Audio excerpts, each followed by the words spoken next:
when it comes to rehabbing someone without being present, there's a few overarching things to consider. The reality of it is that to rehab an injury, even if it is something that seems relatively complex, like you don't necessarily be in person with somebody. Usually, if you provide the right frameworks and the right approach for them while educating them and while helping guide the process, things can go pretty darn well. So the first thing is to establish a really strong baseline.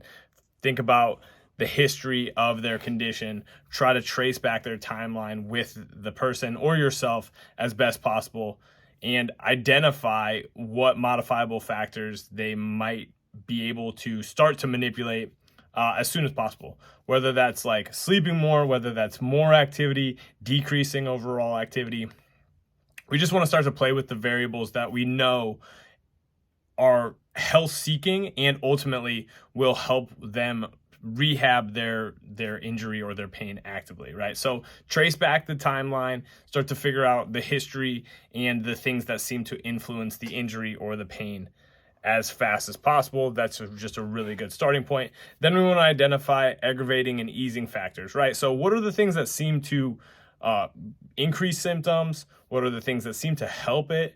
And this is where you have to put your clinical brain on to some extent. You know, hopefully you've developed a decent sense of like movement and assessing like where we should go with regressing, progressing, using different exercises and different like schemes of movement and load to help them continue to train in a way that promotes like tissues healing during normal tissue healing times, loading joints or, you know, tissues like muscle, ligament, tendon, bone appropriately.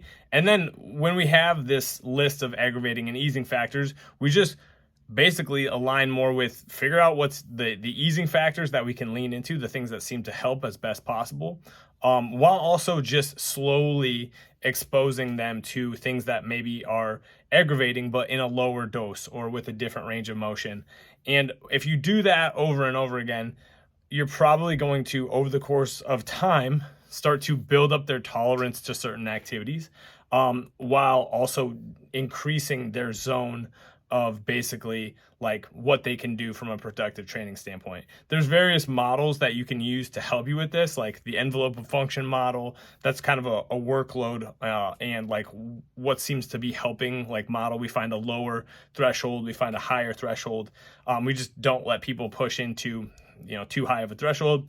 Understanding like fitness and fatigue is really big. Just improving people's overall work capacity can be really beneficial for pain.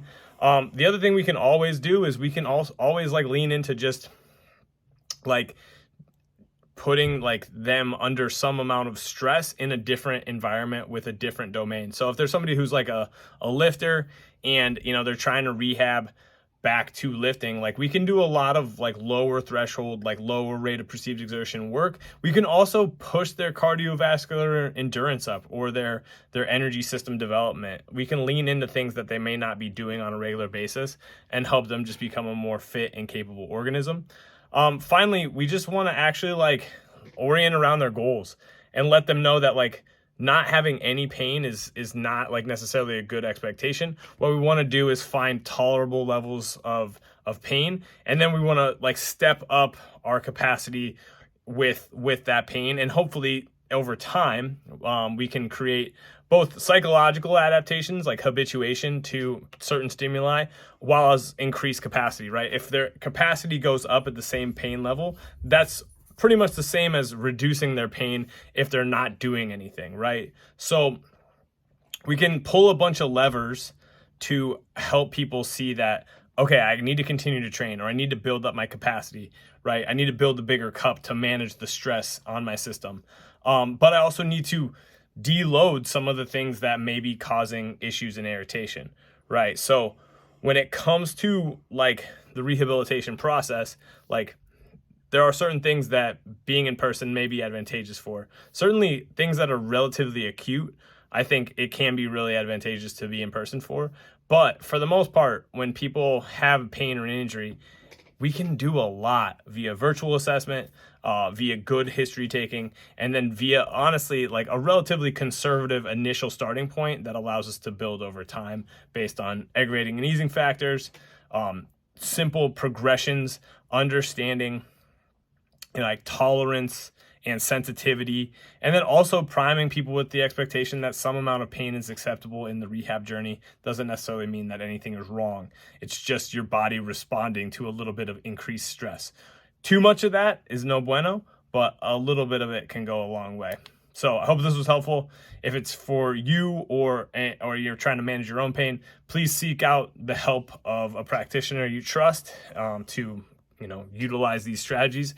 If you're a clinician, just think about the things that you can do to promote overall health-seeking behaviors, try to get the attention off of like what's going wrong and more towards what's going right, and then help people build capacity, because with increased capacity, increased exposure to maybe movements that may have been irritating in a different context, switching positions, switching load, doing more high volume or high repetition, lighter work, right? Maybe doing some lower volume, intense work to build up capacity. Figure out the weak links in the armor and build those up.